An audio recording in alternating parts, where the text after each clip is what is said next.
Talks समय है SPL mid caps का। शुरुआत करते हैं और आज के हमारे स्पेशल गेस्ट हैं पालविया साहब और विकास सेठी जी।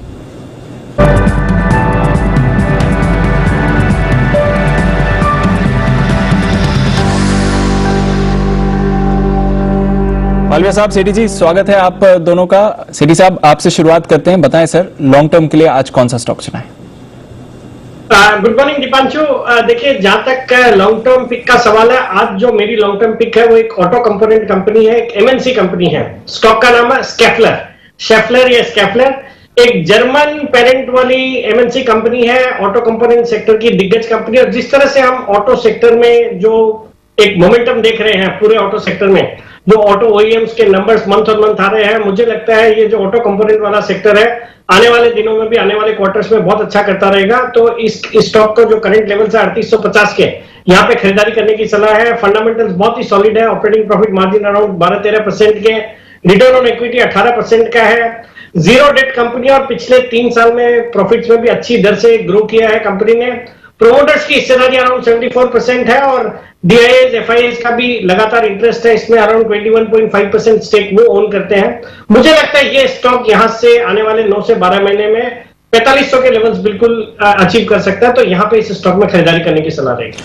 ओके, तो 4500 के अग्रेसिव टारगेट के लिए खरीदारी करिए शेफलर इंडिया पर। ये है सेठी साहब की तरफ से लॉन्ग टर्म पिक। और देखिए, सेठी साहब ने स्टॉक को रेकमेंड किया, स्टॉक पर अच्छी रिकवरी आ रही है और वापस पॉजिटिव टेरिटरी में आने की कोशिश कर रहा है। शेफलर इंडिया 3850 के लेवल्स पर मिल रहा है, 4500 के टारगेट के लिए लॉन्ग टर्म पिक सेठी साहब की। पालिया साहब, बताएं साहब, लॉन्ग टर्म के लिए आपने कौन सा स्टॉक चुना है? गुड मॉर्निंग दीपांशु जी। देखिए, आज लॉन्ग टर्म के लिए जो स्टॉक चुना है वो है एचडीएफसी एएमसी। स्टॉक में देखें तो एक बड़ा करेक्शन ऑलरेडी हमने देखा है। पिछले कुछ महीनों में स्टॉक एक करेक्टिव मूव दिखा रहा था और ऑलमोस्ट 2000 के आसपास स्टॉक ने एक बेस बनाया है। स्टॉक में पिछले कुछ हफ्तों से जिस तरीके से लोअर साइड से एक रिकवरी देखने को मिली है और स्टॉक अपने सारे important moving average, short to medium term moving averages के ऊपर अब सस्टेन कर रहा है।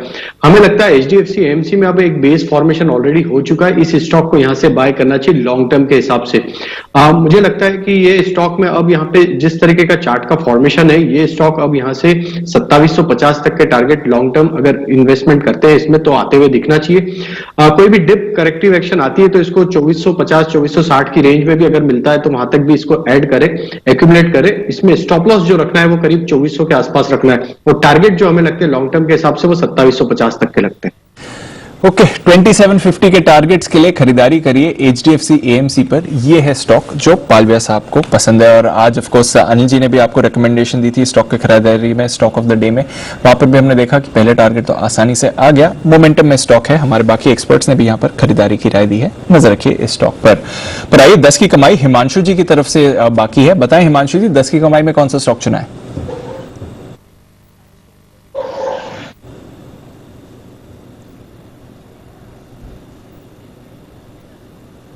थोड़ी परेशानी आ रही है हिमांशु जी के ऑडियो में, तो वहां पर एक बार फिर से उनके साथ रिकनेक्ट करेंगे और जानेंगे कौन सा स्टॉक उन्होंने चुना है। पर सेठी साहब, आप क्योंकि हमारे साथ हैं, आपसे टाटा स्टील पर सवाल तो लेना ही पड़ेगा क्योंकि जबरदस्त तेजी पूरे के पूरे मेटल स्पेस में आ रही है और टाटा स्टील पर आपने भी पहले राय दी है। अब 525 के लेवल्स पर आ गया है। क्या इन लेवल्स पर सारी पॉजिटिविटी प्राइस्ड इन है सेक्टर की, कंपनी की, या फिर लगता है कि यहां से और भी तेजी बनेगी स्टॉक में?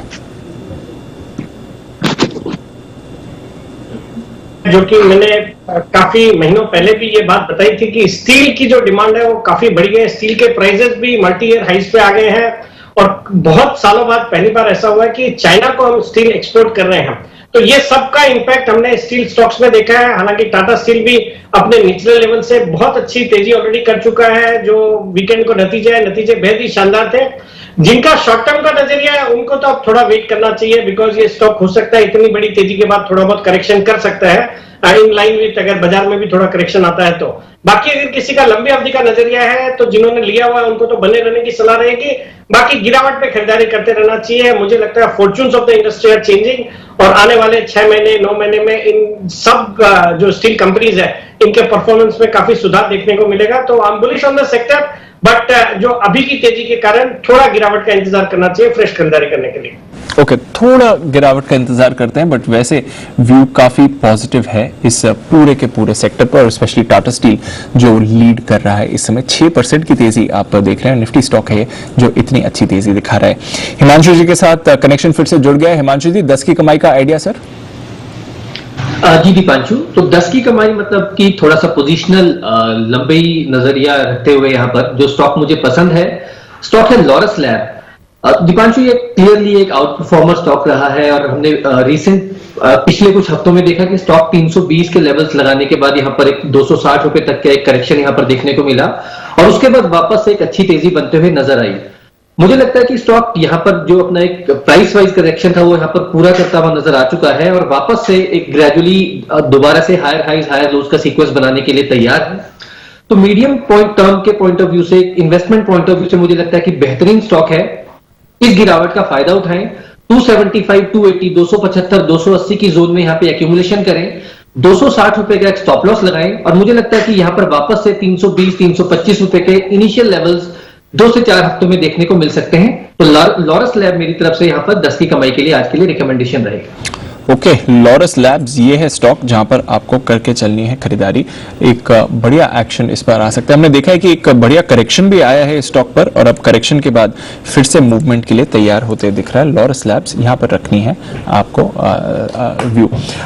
मैं अपने गेस्ट की मिड टर्म पिक्स लूं उससे पहले एक स्टॉक जहां पर अच्छी मूवमेंट आते हुए दिख रहा है, और पिछले हफ्ते का बिग विनर रहा था ऑरो फार्मा। बंसल जी, उछाल आया है निचले लेवल से, अच्छी मूव आई है ऑरो फार्मा में, 2% ऊपर है 870 के लेवल्स पर। ऑरो फार्मा पर इंटरडे ट्रेड बनता है सर?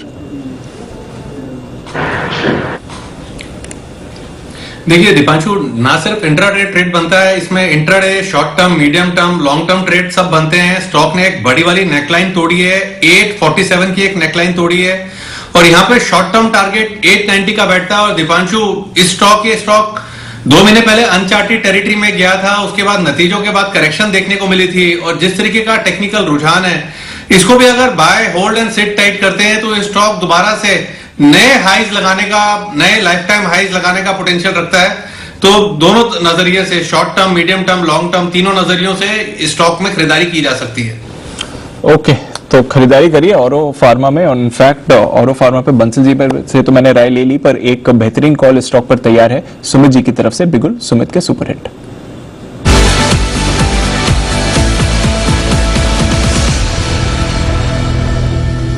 बताएं सुमित जी, किन लेवल्स पर आप टारगेट कर रहे हैं इसको? दीपांशु, वापस से कोइंसिडेंस एंड परफेक्ट टाइमिंग, आपने पूछा और उसी टाइम पे मेरे रडार पे आया। औरोबिंदो फार्मा में ब्रेकआउट आ रहा है। औरोबिंदो फार्मा यहां से एक अच्छा अपसाइड मूव दिखाने को तैयार है। औरोबिंदो फार्मा में 880 वाला कॉल 24 रुपए पे भी ट्रेड कर रहा है, इसको लेने का सलाह रहेगा। औरोबिंदो फार्मा में 880 वाला कॉल अभी सीएमपी पे खरीदारी करके चलने का सलाह रहेगा।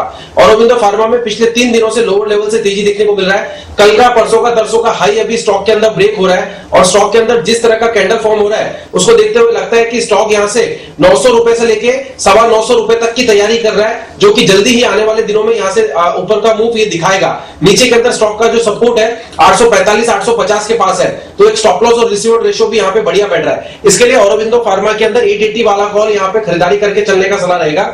नीचे में स्टॉप लॉस लगाए 13 रुपए या 14 रुपए के आसपास, 13 रुपए टू बी वेरी प्रिसाइज। ऊपर में टारगेट बनेगा 35 रुपए से लेकर 40 रुपए तक का। Buy Aurobindo pharma 880 call at CMP, stop loss 13 रुपया, टारगेट ऊपर में 35 से 40 रुपए तक के जल्दी देखने को मिलने चाहिए।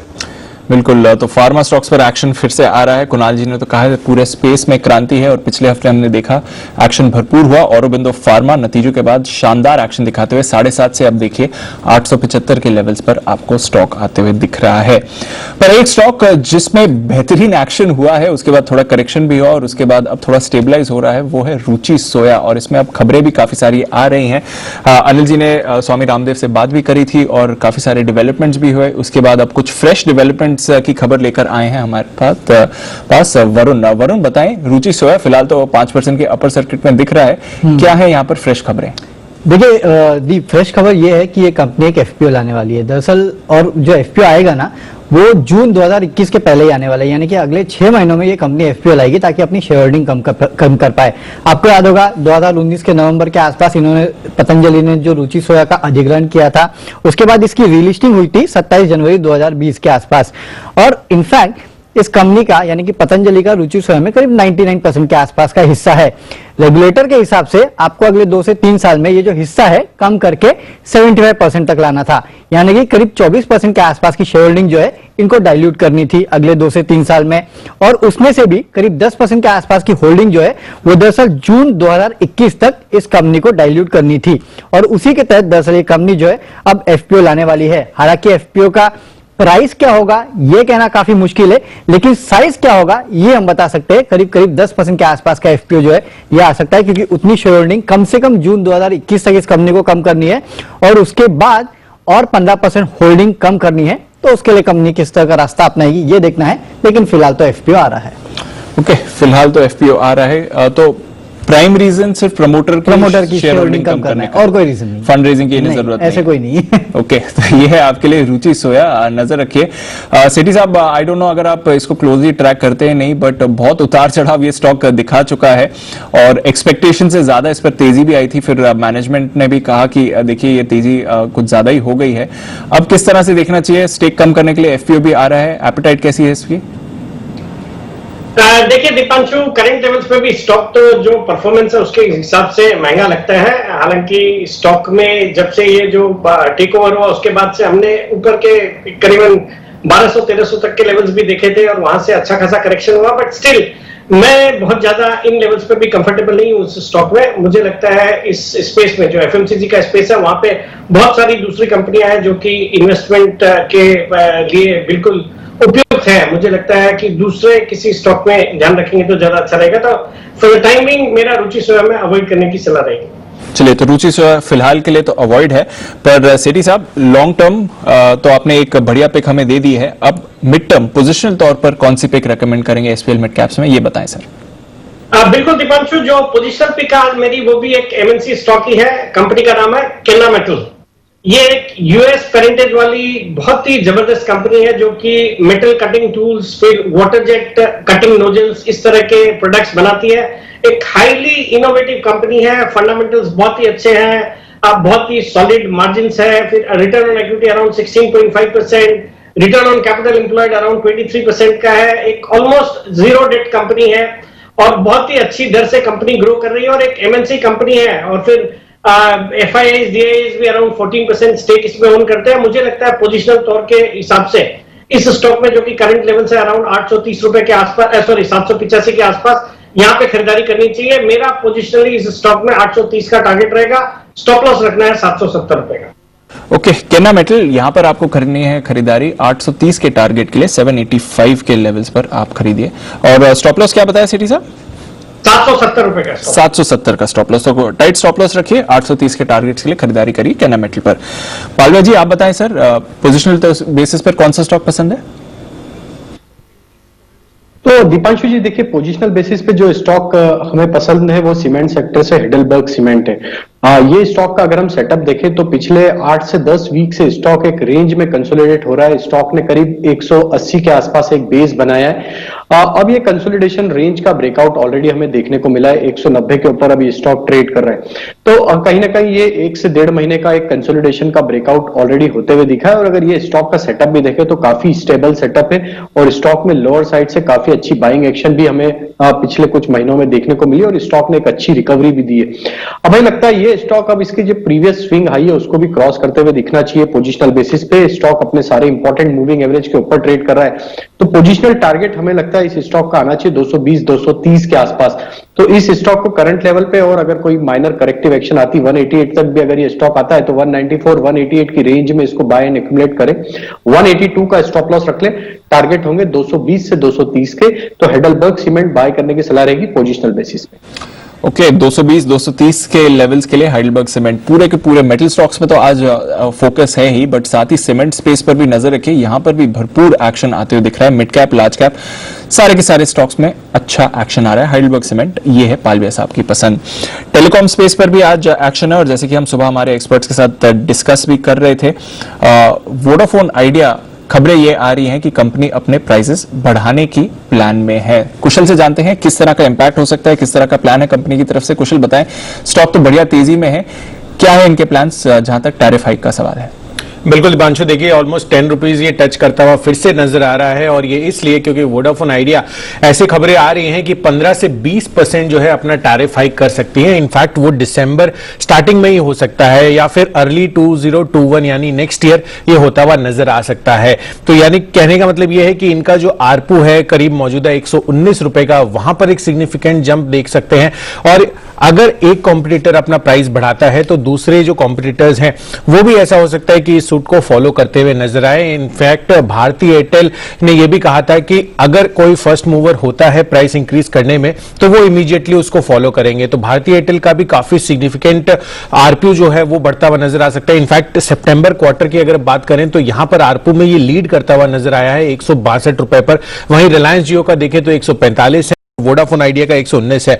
और इससे इनको सबसे बड़ा फायदा वोडाफोन को इसलिए भी होगा क्योंकि एजीआर बकाया सबसे ज्यादा इनका है, तो उसको चुकाने में भी मदद मिलेगी। और साथ ही 4G नेटवर्क विस्तार की जो ये योजना बना रहे हैं वहां पर भी एक सपोर्ट मिलता हुआ नजर आएगा टैरिफ हाइक से। पर कंज्यूमर्स के लिए ये एक थोड़ी सी नेगेटिव खबर डेफिनेटली है।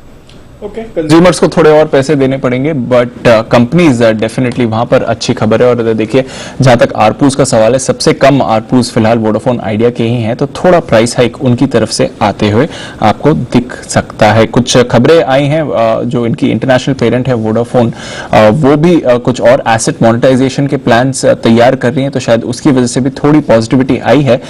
सेठी साहब, अगर एज ए इन्वेस्टर आपको खरीदना हो वोडाफोन या फिर भारती एयरटेल, तो इन लेवल्स पर, इन खबरों के बेसिस पर फिलहाल जो मार्केट एक्शन है, कौन सा बेटर कॉल रहेगा सर?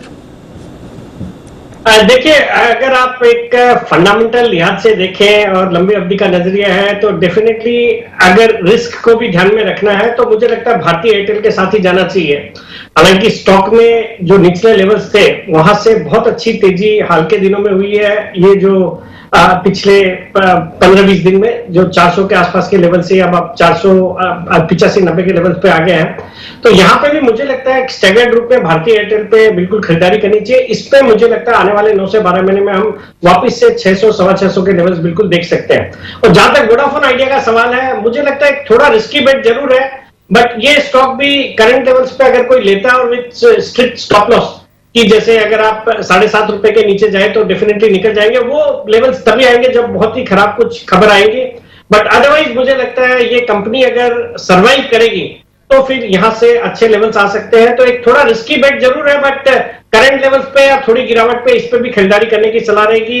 ये जो टैरिफ हाइक की बातें हो रही है, अगर ऐसा कुछ होता है और फिर जो इनके फंड्स जो रेज करने के जो प्लान है, अगर वो वहां पे कोई अच्छा इंटरनेशनल पार्टनर वगैरह आता है कुछ, तो मुझे लगता है ये स्टॉक भी यहां से अच्छा कर सकता है। तो एक रिस्की बेट है, बट करंट लेवल्स पे स्टैगर्ड रूप से वोडाफोन आइडिया में भी खरीदारी करने की सलाह। ओके, तो वोडाफोन आइडिया पर भी खरीदारी करिए, बट अगर दोनों में से एक चूज करना है तो रिस्क रिवॉर्ड के बेसिस पर भारतीय एयरटेल अभी भी ज्यादा कन्विक्शन रहेगा उस स्टॉक पर आइए कुछ और स्टॉक्स जो हमारे एक्सपर्ट्स की तरफ से तैयार हैं। बिगुल चार्ट कॉर्नर।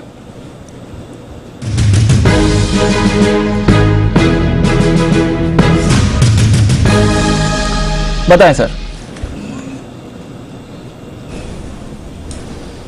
दीपांशु, हमारी खरीदारी की राय है एसबीआई लाइफ इंश्योरेंस पर। इसमें देखें तो ये स्टॉक भी पिछले 5 दिन के हाइस के ऊपर निकला है, एक फ्रेश पॉजिटिव क्रॉसओवर देखने को मिला है। इंट्राडे और शॉर्ट टर्म, लॉन्ग टर्म तीनों नजरिए से बढ़िया लगता है। ओवर टू कुणाल जी। देखिए, अभी दीपांशु जब हम आईसीआईसीआई लोम्बार्ड के बारे में बात कर रहे थे तभी भी एसबीआई लाइफ का जिक्र किया था, और एसबीआई लाइफ में एक ब्रेकआउट आता हुआ चार्ट पर नजर आ रहा है। ये कंपनी बहुत जबरदस्त परफॉर्मेंस दिखाने की क्षमता रखती हैं। आज फ्रेश मोमेंटम बनाए, इन स्तरों पर बाय करके चले। यहां पर आपको 844 844 का स्टॉप लॉस रखना है, मुश्किल से 6 रुपए का स्टॉप लॉस है। और ऊपर जो पहला टारगेट है वो 862 रुपए का, दूसरा टारगेट 870 रुपए का है, जिसके लिए एसबीआई लाइफ में हमारी खरीदारी कराए। ओके, तो ये है आपके लिए एसबीआई लाइफ, जहां पर आपको करनी है खरीदारी। स्टॉक पर बेहतरीन एक्शन है। एक कॉल किरण जी की तरफ से। किरण के कमाल।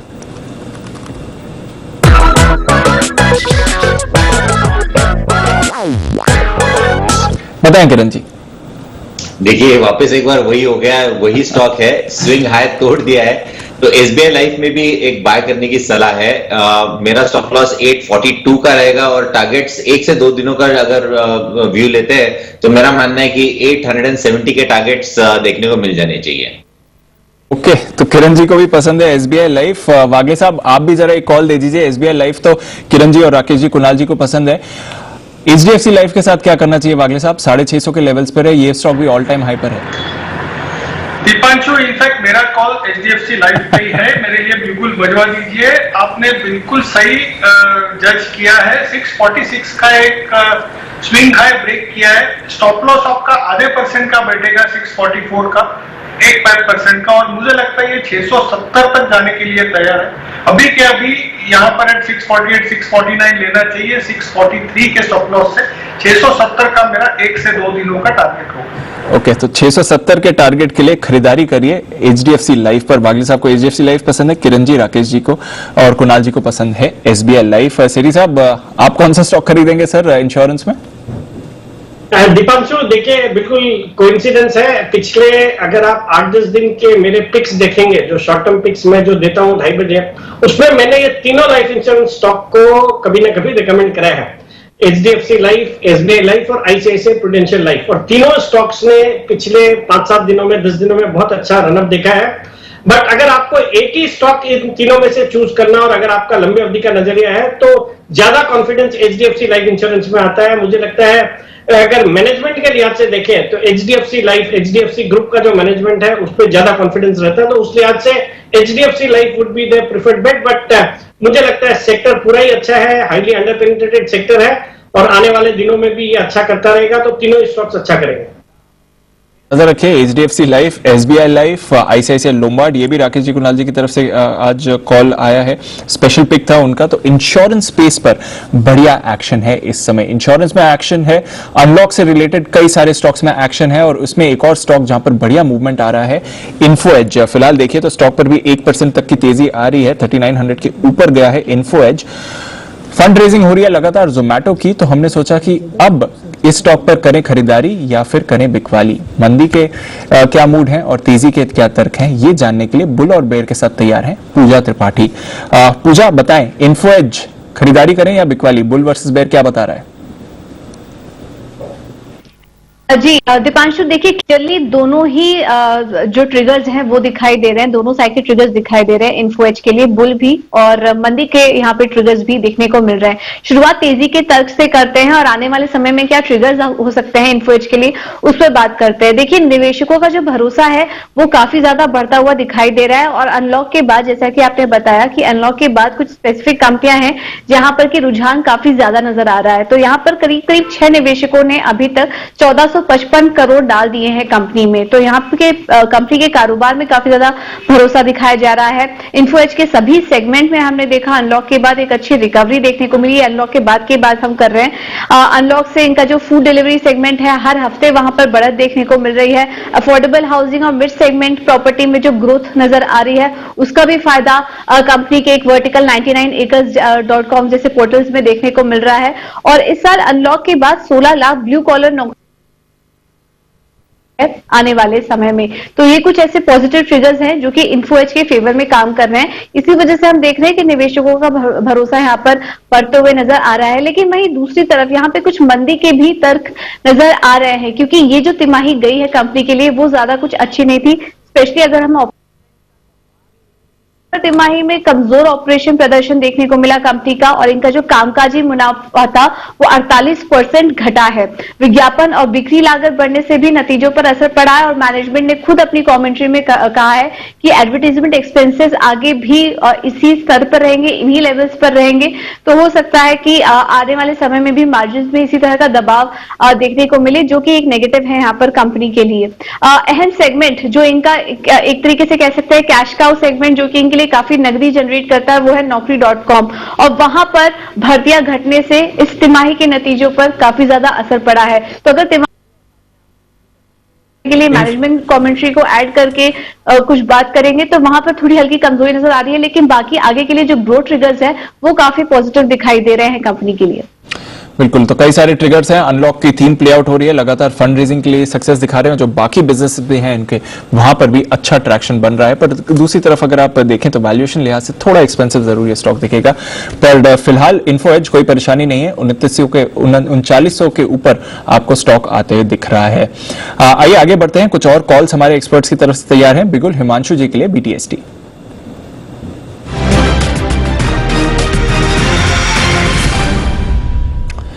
बताएं हिमांशु जी। दीपांशु, एक सेल साइड का स्टॉक रेडार पर आया है। स्टॉक का नाम है मुथूट फाइनेंस और स्टॉक का जो चार्ट फॉर्मेशन है वो यहाँ पर वीक होता हुआ नजर आ रहा है। स्टॉक का अगर OI का डेटा भी देखें और बिल्डअप देखें तो यहाँ पर भी शॉर्ट बिल्डअप होता हुआ नजर आ रहा है। तो मुझे लगता है कि यहाँ पर मुथूट फाइनेंस के फ्यूचर्स में 1160 1162 के रेंज में शॉर्ट पोजीशंस बनाई जा सकती है। डाउन साइड में मुझे लगता है 1135 और उसके बाद 1125, ये दो टारगेट्स मुथूट फाइनेंस में देखने को मिल सकते हैं। अप साइड में 1174 रुपए के ऊपर का एक स्टॉप लॉस लगाया जा सकता है। तो मुथूट फाइनेंस आज की पहली सेल कॉल आ रही है हिमांशु जी की तरफ से, यहां पर नजर रखिए। और इस स्टॉक पर वरुण ने भी बिकवाली की राय दी थी आज ट्रेडर्स डायरी में, तो एक्शन है यहां पर भरपूर। एक व्यू में जरा सेठी साहब से भी इस पर ले लूं। सेठी साहब, किस तरह से देखें जो गोल्ड फाइनेंस लेंडर्स हैं, क्योंकि हमने देखा कि जो गोल्ड के प्राइसेस हैं उसमें काफी तेज गिरावट आई है रिसेंट हाई की तरफ से। हालांकि अभी भी हम देख रहे हैं कि 50,000 के ऊपर आराम से होल्ड कर रहे हैं, पर यहां से अगर गोल्ड के प्राइसेस और गिरते हैं तो क्या ये गोल्ड फाइनेंस लेंडर्स के लिए परेशानी हो सकती है?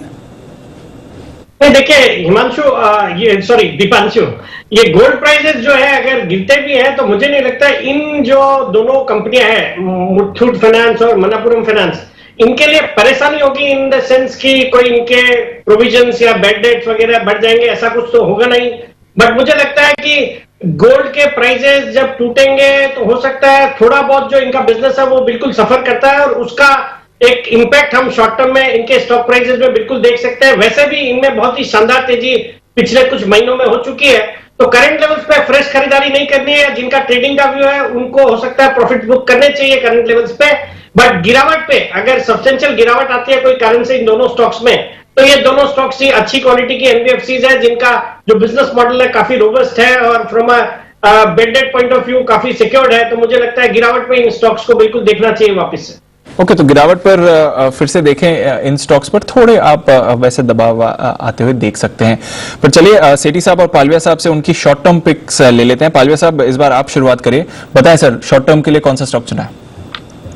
सो दीपांशु जी, शॉर्ट टर्म के लिए जो स्टॉक सिलेक्ट किया है वो है बजाज इलेक्ट्रिकल। अगर ये स्टॉक में हम देखें तो स्टॉक में काफी स्टेबल सेटअप है। स्टॉक में जिस तरीके से higher top higher bottom formation, weekly setup और डेली सेटअप के हिसाब से स्टॉक सारे इंपॉर्टेंट मूविंग एवरेज के ऊपर ये ट्रेड कर रहा है, तो नियर टर्म चार्ट पे इसमें ब्रेकआउट भी ऑलरेडी आ चुका है। तो हमें लगता है शॉर्ट टर्म के हिसाब से ये स्टॉक को बाय करके चलना चाहिए।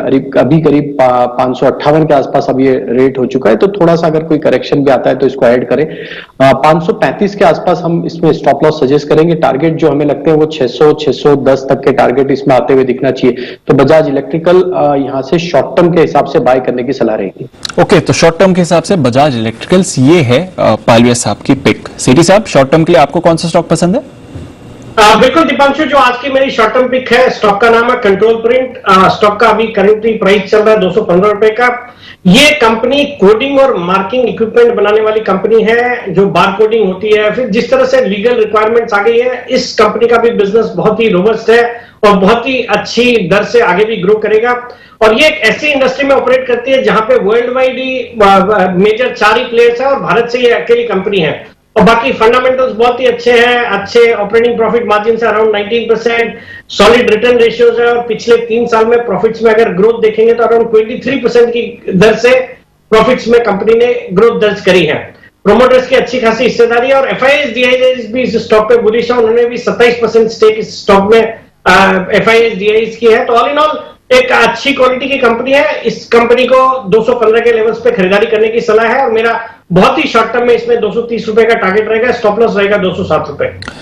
230 का टारगेट, 207 का स्टॉप लॉस। कंट्रोल प्रिंट ये है सेठी साहब की तरफ से शॉर्ट टर्म पे खरीदारी कर सकते हैं। देखिए सेठी साहब ने जब से उस पर बात करी है, स्टॉक का ऑलरेडी 2.5-3% की तेजी दिखा चुका है। पर कुछ और बेहतर इंटरडे पिक्स भी आपके लिए तैयार हैं बिगुल सुमित जी के लिए।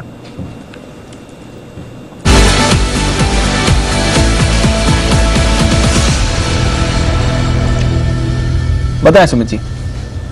दीपांशु, इस बार एक सेल साइड का स्टॉक रडार पे आया है। मार्केट्स तो पॉजिटिव है, लेकिन ये स्टॉक मेरे को यहां से ऐसा लग रहा है थोड़ा सा प्रॉफिट बुकिंग, थोड़ा सा दबाव दिखाने को तैयार है। आईटी स्टॉक्स में अगर आप देखोगे तो थोड़ा दबाव देखने को मिल रहा है और वीकनेस देखने को मिल रही है। तो यहाँ पे जो स्टॉक वीक रडार पे आया है वो है HCL टेक। 820 स्पॉट के आसपास स्टॉक अभी ट्रेड कर रहा है। HCL टेक के अंदर मेरे को लग रहा है यहां से गिरावट बढ़ती हुई देखने को मिलेगी। HCL टेक में 820 वाला पुट अभी CMP पे जो कि 20 रुपए के पास ट्रेड कर रहा है, 20 रुपए 50 पैसा भाव होगा 820 वाले पुट का। इसको खरीदारी करके चलने का सलाह रहेगा। HCL टेक में क्या हुआ है, पिछले 3 से 4 दिनों में बहुत धीरे धीरे करके तेजी आई है, लेकिन आज की जो कैंडल बनी है वो स्ट्रॉन्ग एंगल्फिंग कैंडल बनी है, जिसने लास्ट 3 से 4 दिनों के लो अभी जस्ट 1 घंटे मार्केट ओपन होने के बाद 1 घंटे में तोड़ दिए हैं। और आईटी स्टॉक्स में सभी में दबाव देखने को मिल रहा है। तो HCL टेक ऐसा लगता है यहां से नीचे में 800 रुपए तक के इमीडिएट लेवल्स दिखा सकता है। और अगर कोई छोटी मोटी प्रॉफिट बुकिंग अगर आती है मार्केट में तो फिर शायद ये 800 का लेवल भी ब्रेक करेगा। ऊपर में जो रेजिस्टेंस है HCL टेक का वो करीब 835 के आसपास है। तो HCL टेक में बिकवाली करके चलने का सलाह रहेगा। HCL टेक में 820 वाला पुट यहाँ पे CMP पे खरीदारी करें, नीचे में 14 रुपए का स्टॉप लॉस लगाएं, ऊपर में टारगेट बनेंगे 28 रुपए से लेके 35 रुपए तक के। Buy HCL tech 820 put at CMP, stop loss 14 रुपया, टारगेट ऊपर में 28 रुपए से लेके 35 रुपए तक के देखने को मिल सकते हैं। तो HCL टेक्नोलॉजीज 820 का पुट आपको खरीदना है, 28 से 35 के टारगेट। धीरे धीरे करके सेल कॉल्स अब बाजार में आती हुई दिख रही है। निफ्टी भी डेज लो पर आ गया, हालांकि अभी भी पॉजिटिव टेरिटरी में ही है, 12,800 के ऊपर है, बट ऊपरी स्तरों से आपने देखा तक लगभग 100 पॉइंट्स की मुनाफा वसूली निफ्टी में होती हुई दिखी है। बैंक निफ्टी की भी बात करें तो अनिल जी के टारगेट्स हिट होने के बाद थोड़ी मुनाफा वसूली बैंक निफ्टी में भी आती हुई दिखी है। अभी भी 200 पॉइंट्स ऊपर आपको बैंक निफ्टी दिखेगा, बट ऊपरी स्तरों से हल्की सी गिरावट जरूर यहां पर आई है। पर एक स्टॉक जो होल्ड आउट कर रहा है, बल्कि होल्ड आउट नहीं कर रहा है, डेज है, फ्रेश खरीदारी के संकेत आ रहे हैं। टाटा स्टील यहां पर नजर रखिए, 6% ऊपर था 520 के लेवल्स पर, अब 7.5% ऊपर है, 530 के लेवल्स आपको टाटा स्टील पर आते हुए दिख रहे हैं। तो लगातार जबरदस्त एक्शन बन रहा है टाटा स्टील में।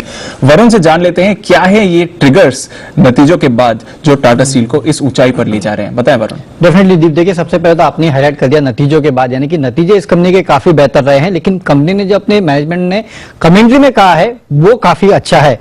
और उसमें इन्होंने ये कहा है कि यूरोपीय कारोबार का जो इनका हिस्सा है नेदरलैंड्स का, उसको ये स्वीडन की दिग्गज कंपनी SSAB को बेचने के लिए बातचीत कर रहे हैं। दरअसल देखिए दीप, इस कंपनी के लिए सबसे बड़ा सरदर्द अगर कुछ है तो इस कंपनी का यूरोप का कारोबार ही था। लगातार वहां लॉसेस कर रहे थे और उसके बाद कहीं ना कहीं जो ऑडिटर्स है उन्होंने भी इस पूरे यूरोप का कारोबार को एज अ गोइंग कंसर्न्स के लिए बहुत बड़ा प्रश्न उठाया था। तो कहीं ना कहीं ये कंपनी के लिए सरदर्द बन चुका था। थाइसन कर्व के साथ इन्होंने बातचीत की थी, लेकिन यूरोप में वो बातचीत फेल हो गई। उसके बाद अब अटकलें ये लगाई जा रही थी क्या ये कंपनी अपना यूरोप का कारोबार बेच पाएगी या नहीं बेच पाएगी। और अब कंपनी ने खुद ने कहा है कि SSAB के साथ ये बातचीत कर रहे हैं और 6 से 9 महीनों में ये डील पूरी होने की पूरी संभावनाएं हैं। सिर्फ यही नहीं, रिपोर्ट्स के मुताबिक 3 साल के औसत एबिटा पर टन के 6 गुना ज्यादा टाइम्स पे ये डील होने की संभावना है। यानी कि मुझे याद है इन्होंने अपना यूरोप का एक कारोबार ग्रेबुल को 1 पाउंड में बेचा था, कम से कम 1 पाउंड में तो अब नहीं बेचेंगे, उससे ज्यादा वैल्यू पे बेचेंगे और जो लॉसेस है वो कम होंगे, जिसके कारण कंपनी का जो ओवरऑल कर्ज 1 लाख करोड़ के ऊपर जा चुका है वो कम होता हुआ नजर आ सकता है। इनफैक्ट कुछ रिपोर्ट्स में पढ़ रहा था, वो तो कह रहे थे कि FY23 में इस कंपनी का जो कर्ज है वो घट के अब 70,000 करोड़ तक आ सकता है। ये JP मॉर्गन की रिपोर्ट थी। यानी कि अगर ये डील पूरी हो जाती है तो कंपनी के ऊपर जो बहुत बड़ा हैंगओवर है वो खत्म हो जाएगा। 6 से 9 महीने में कंपनी खुद कह रही है कि डील हो जाएगी, तो डेफिनेटली ये एक पॉजिटिव ट्रिगर है जिसकी वजह से स्टॉक रैली कर रहा है। बिल्कुल, तो रीस्ट्रक्चरिंग, डी-लेवरेजिंग, डेट कम करने की कोशिश से टाटा स्टील में आप जबरदस्त एक्शन देख रहे हैं और ग्लोबली तो हम देख ही रहे हैं मेटल प्राइसेस में बढ़िया मूवमेंट आ रहा है। तो Tata steel stock to watch है, 530 के लेवल्स पर आपको आते हुए दिख रहा है। जबरदस्त तेजी इस स्टॉक पर बनी है। सिमी जी आपको कहकर गई थी खरीदारी करिए 522, 528 के टारगेट्स के लिए, उनके टारगेट्स आपको हिट होते हुए दिख रहे हैं। बंसल साहब ने 533 का टारगेट दिया था। बंसल जी आपके टारगेट के बेहद करीब आ गया है टाटा स्टील। कोई स्टॉप लॉस रिविजन करना चाहेंगे इस पर, इन लेवल्स पर मुनाफा बुक करें कि नहीं? देखिए दीपांशु, 530 के हाईज इसने टेस्ट करे हैं तो ऑलमोस्ट टारगेट अचीव्ड है। तो किसी ने अगर शॉर्ट टर्म के लिए लिया है दीपांशु, इंट्राडे के लिए लिया है, तो प्रॉफिट को बुक करने की राय है इन स्तरों पर। तो एक बार अगर चाहें तो थोड़ा मुनाफा बुक कर लें या फिर स्टॉप लॉस अगर आप चाहें तो अपना ट्रेल कर सकते हैं टाटा स्टील पर नजर रखिए जबरदस्त एक्शन इस स्टॉक पर आते हुए दिख रहा है। मार्केट्स में मुनाफा वसूली चल रही है पर इसका कोई भी इंपैक्ट टाटा स्टील के स्टॉक पर नहीं है फिलहाल इस समय और अच्छी मूव दिखा रहा है। टाटा पावर एक्शन में आते हुए दिख रहा है। जैसे हम टाटा स्टील पर फोकस कर रहे थे, टाटा पावर में फिलहाल खरीदारी आई है और ये स्टॉक भी अब स्पाइक दिखा रहा है। तो टाटा ग्रुप के स्टॉक्स पर थोड़ा एक्शन है। टाटा पावर में देखिए अभी अभी एक्शन स्टॉक पर शुरू होते हुए दिखा है। किरण जी, टाटा पावर पर कोई ट्रेड बनता है? नहीं, मेरा न्यूट्रल रुझान रहेगा। मुझे नहीं लगता कि बहुत बड़ा मार्केट आउट परफॉर्मेंस देखने को मिलेगा, पर जिनके पास लॉन्ग पोजीशंस है उनको 56 के नीचे के स्टॉप लॉसेस रखने चाहिए। 55, 70, 55, 50 के स्टॉप लॉसेस रहेंगे और टारगेट्स के लिए मैं मानता हूँ 58, 59 के लेवल्स आते दिनों में लेवल्स ये टेस्ट होते नजर आ सकते हैं। ओके, तो नजर रखिए टाटा पावर पर मूवमेंट आ रहा है। मूवमेंट दो और दिग्गज स्टॉक्स में आ रहा है, एक ऊपर एक नीचे। सबसे पहले रिलायंस इंडस्ट्रीज को पुल अप करिए क्योंकि उसकी वजह से बाजार में थोड़ा सा प्रेशर बनते हुए आपने दिखा है। ऊपरी स्तरों से रिलायंस में मुनाफा वसूली हुई है और इसलिए अब डेज लो पर स्टॉक आते हुए दिख रहा है। सारी की सारी गेन्स गिव अप कर रहा है। 4% ऊपर था, अब एकदम फ्लैट हो गया रिलायंस। दूसरी तरफ L&T यहां पर नजर रखिए, 3% का उछाल है। 1090 के लेवल्स पर L&T आया है, अब 1100 के बेहद करीब वो स्टॉक दिख रहा है। तो ये हैं दो दिग्गज स्टॉक्स जहां पर मूवमेंट है। पर एक और स्टॉक जहां पर आपको रखनी है नजर, वागले साहब की तरफ से, वागले का वंडर।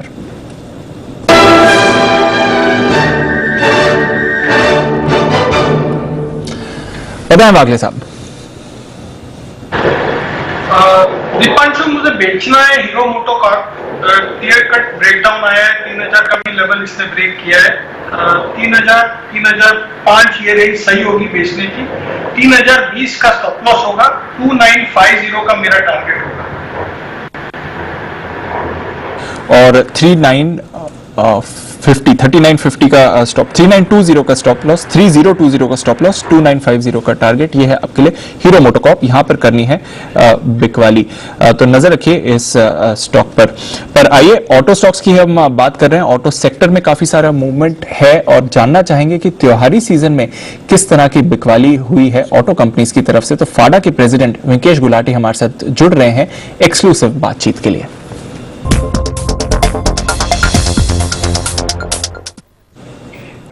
गुलाटी साहब, बहुत बहुत शुक्रिया हमारे साथ जुड़ने के लिए। ऑफिशियल डेटा का तो इंतजार करेंगे सर, पर एक जरा झलक दीजिए कि इस त्योहारी सीजन में किस तरह की बिकवाली हुई है ऑटो कंपनीज की तरफ से, किस तरह का रिस्पांस मिला है कस्टमर्स की तरफ से सर?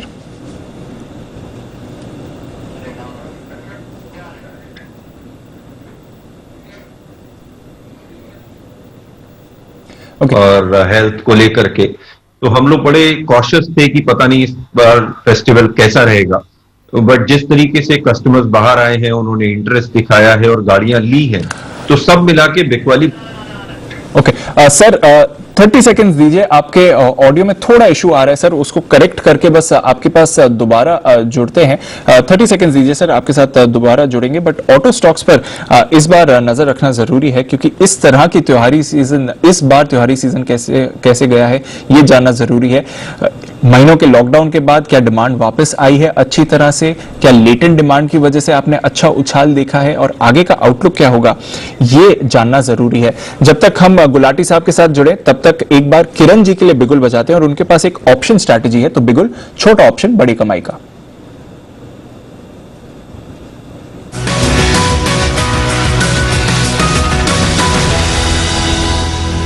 बताएं किरण जी। देखिए दीप, मेरा मानना है कि ये जो कॉल है वो पुट ऑप्शन बाय करने का है और मेरा मानना है कि ये मंथ एंड तक रखना चाहिए, एक्सपायरी तक रखना चाहिए। टीवीएस मोटर का पुट ऑप्शन लेने की सलाह है। 470 का स्ट्राइक प्राइस है और अभी रेट चल रहा है 13 रुपीज 70 पैसे के आसपास।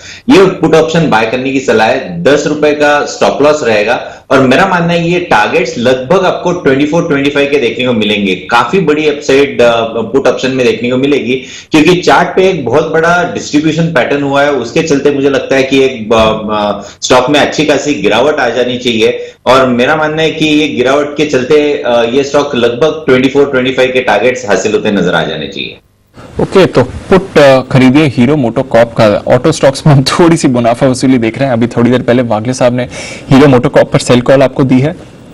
साथ ही अब किरण जी बोल रहे हैं कि टीवीएस मोटर्स का पुट आपको खरीदना है, तो टू व्हीलर्स इन पर्टिकुलर यहां पर आप हल्की सी मुनाफा वसूली आते हुए देख रहे हैं। हीरो मोटोकॉर्प थोड़ा आपको इस समय प्रेशर में दिखेगा, टीवीएस मोटर्स भी थोड़ा सा प्रेशर में आते हुए दिख रहा है आपको। चलिए गुलाटी साहब हमारे साथ फिर से जुड़ गए हैं। गुलाटी साहब माफी चाहूंगा, थोड़ा ऑडियो कनेक्शन वीक हो गया था। बताएं सर, इस बार त्योहारी सीजन में किस तरह की सेल्स रही हैं? नहीं, त्योहारी सेल्स अच्छी रही है, बिकवाली अच्छी हुई है। हम लोग थोड़ा सा कॉशियस थे, सोचते हुए कि पेंडेमिक के बाद, लॉकडाउन के बाद क्या कस्टमर फेस्टिव सीजन में खुल के आएंगे, लेकिन खुशी है कि इस समय मार्केट में डिमांड अच्छी वापस आ गई है।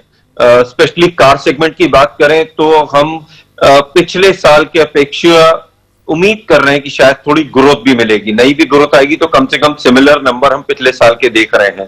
तो ओवरऑल ऑटो सेगमेंट की बात करें तो एक पॉजिटिव सिचुएशन हमको नजर आ रही है ग्राउंड पे, कस्टमर के इंटरेस्ट में, रेगुलर बिकवाली में और सिचुएशन देखते हुए।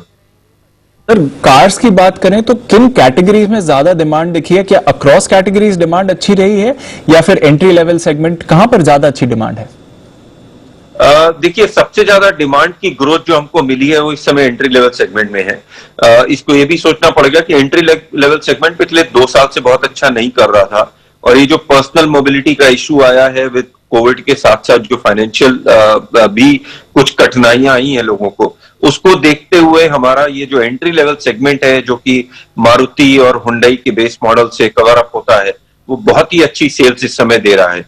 इसके अलावा एक और सेगमेंट कार के सेगमेंट में बहुत अच्छा चल रहा है जो कि ये नए लॉन्चेस का है, जिससे कि अब जैसे आप किया की गाड़ियां भी लॉन्च हुई है, सोनेट और हुंडई की वेन्यू, हुंडई की क्रेटा, महिंद्रा की एक्सयूवी 300, टाटा की जो आई नेक्सॉन ईवी, ये सब पूरी मिला के जो नए मॉडल पिछले 1 साल 1.5 साल में लॉन्च हुए हैं, उन्होंने भी कस्टमर्स का अपना रुझान अपनी तरफ बढ़ाया है और एक इंटरेस्ट बढ़ा है, जिसकी वजह से वो निकल करके वो गाड़ियां लेना चाहते हैं। तो ये 2 सेगमेंट मिल करके टोटल कार सेल को एक अच्छी ग्रोथ दे रहे हैं इस समय। चलिए, तो ये अच्छा है कि एंट्री लेवल में सबसे ज्यादा डिमांड है, पर जो नए लॉन्चेस हैं वहां पर भी बढ़िया रिस्पांस मिला है। सर टू व्हीलर्स की सेल्स का ट्रेंड कैसे रहा है? वैसे तो हमने देखा कि पिछले कुछ महीनों में रिकॉर्ड सेल्स दिखाई हैं टू व्हीलर कंपनीज में, क्या फेस्टिव सीजन वाई कंपैरिजन भी वैसा ही दिखा है? नहीं, वहां पे थोड़ा सा चैलेंज ज्यादा है। जो कंपनियों ने टू व्हीलर सेल्स में दिखाई है वो एक्चुअली उनका प्रोडक्शन डीलर को डिस्पैच है, सो उसको हम एक्चुअल सेल नहीं कह सकते, वो एक तरीके से स्टॉक ट्रांसफर है।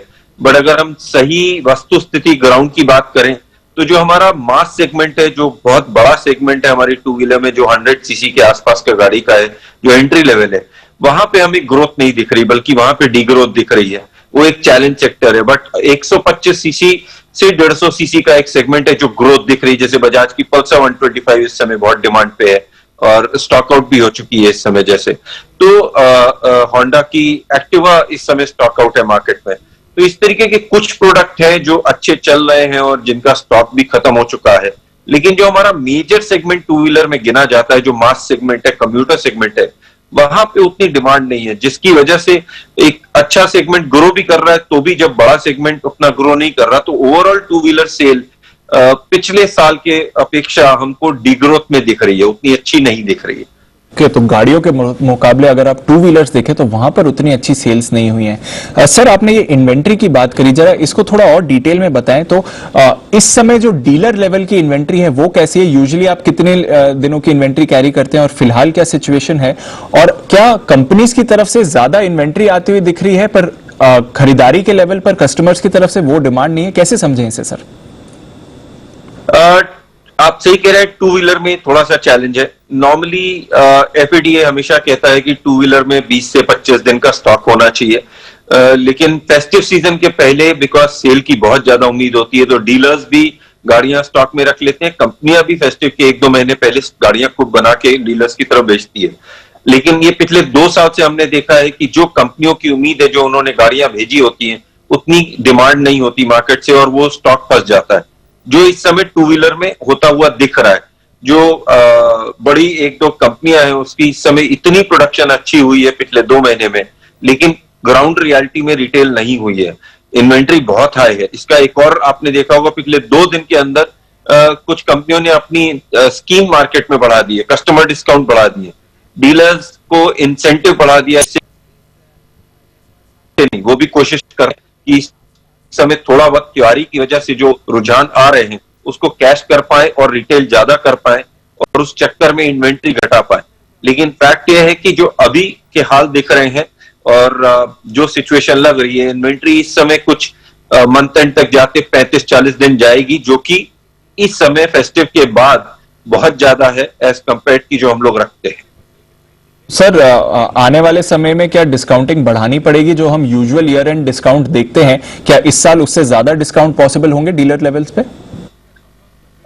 ऐसा रुझान लग रहे हैं, क्योंकि इन्वेंट्री का लेवल जो अभी दिख रहा है उसकी वजह से मुझे लग रहा है कि डिस्काउंट्स और स्कीम्स बढ़ेंगी, क्योंकि जो पेंडेमिक के बाद हाल रही है कि हम लोग 2-3 महीने एक्चुअली कुछ भी मूवमेंट नहीं रहा, कुछ सेल नहीं हो पाई, कुछ कमाई नहीं हुई।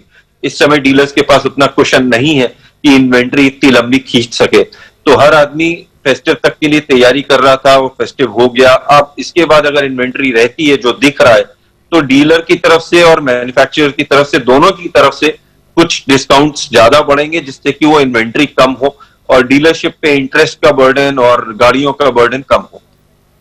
बिल्कुल। सर, एक आखिरी सवाल, कमर्शियल व्हीकल्स, वैसे तो हम देख रहे हैं कि स्टॉक्स में काफी तेजी आ रही है और जो इंडिकेशंस आ रहे हैं कि शायद ई कॉमर्स सेल्स बढ़ने से और वापस अनलॉक होने से सीवी सेल्स भी बढ़ रही हैं, क्या ऑन द ग्राउंड भी यही संकेत आ रहे हैं?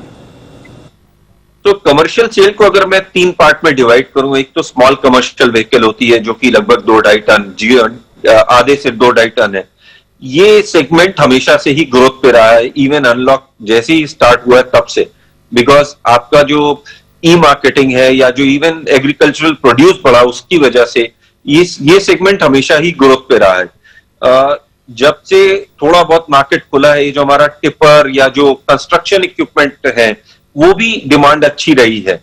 जो सबसे ज्यादा चैलेंजिंग डिमांड रही है, प्रॉब्लम रही है अपनी जून टू सितंबर में, वो हमारी रोड की वजह से रही है। जो फ्रेट कार्गो वाला ट्रक है उसमें डिमांड कम थी और प्रॉब्लम ज्यादा थी, लेकिन वो भी धीरे धीरे रिकवर कर रही है। तो अगर मैं 3 सेगमेंट बताऊं तो 2 सेगमेंट अच्छे चल रहे हैं। ये एमएनएचसीवी जो लोड वाला सेगमेंट है, वहां अभी भी हमको चैलेंज दिख रहे हैं, लेकिन मंथ ऑन मंथ की ग्रोथ उसमें दिखनी नजर आ गई है। तो अक्रॉस कैटेगरीज वैसी सेल्स नहीं है, बट कुछ कैटेगरीज सीवीज में अच्छी बिक्री है, गाड़ियों की अच्छी बिक्री है, बट टू व्हीलर्स यहां पर थोड़ी निराशा है और इन्वेंट्री भी हाई है। गुलाटी साहब, बहुत बहुत शुक्रिया हमारे साथ जुड़ने के लिए और एक पूरा पर्सपेक्टिव देने के लिए, जिस तरह से त्योहारी सीजन में इस बार ऑटो सेल्स रही हैं। ऑफिशियल डेटा का भी इंतजार रहेगा, पर वैसे अच्छी सेल्स रही हैं अगर आप ओवरऑल सेक्टर की देखें। टू व्हीलर्स में थोड़ा प्रेशर है, मार्केट्स में अगर आप देखें तो स्टेबलाइज हो गए हैं, 12,800 के ऊपर आराम से निफ्टी होल्ड कर रहा है। निफ्टी बैंक थोड़ी मुनाफा वसूली के बाद 28,880, 28,900 के करीब वापस आते हुए दिख रहा है। बस इतना ही समय आज के शो में फर्स्ट ट्रेड में। बहुत बहुत शुक्रिया हमारे सारे एक्सपर्ट्स के लिए। एसपीएल मिड कैप में सेठी साहब, पालविया साहब, बहुत बहुत शुक्रिया हमारे साथ जुड़ने के लिए और अपने व्यूज देने के लिए। किरण जी, वागले साहब, राकेश जी, कुणाल जी, सुमित जी और साथ ही हिमांशु गुप्ता साहब, बहुत बहुत शुक्रिया आज हमारे साथ जुड़ने के लिए और अपनी राय देने के लिए। जिस तरह हम रोज करते हैं, शो का समापन देश के प्रति सम्मान के साथ करेंगे। आप सभी के साथ मेरा रिक्वेस्ट है कि खड़े हो जाएं और सैल्यूट के साथ शो का एंड करेंगे। जय हिंद।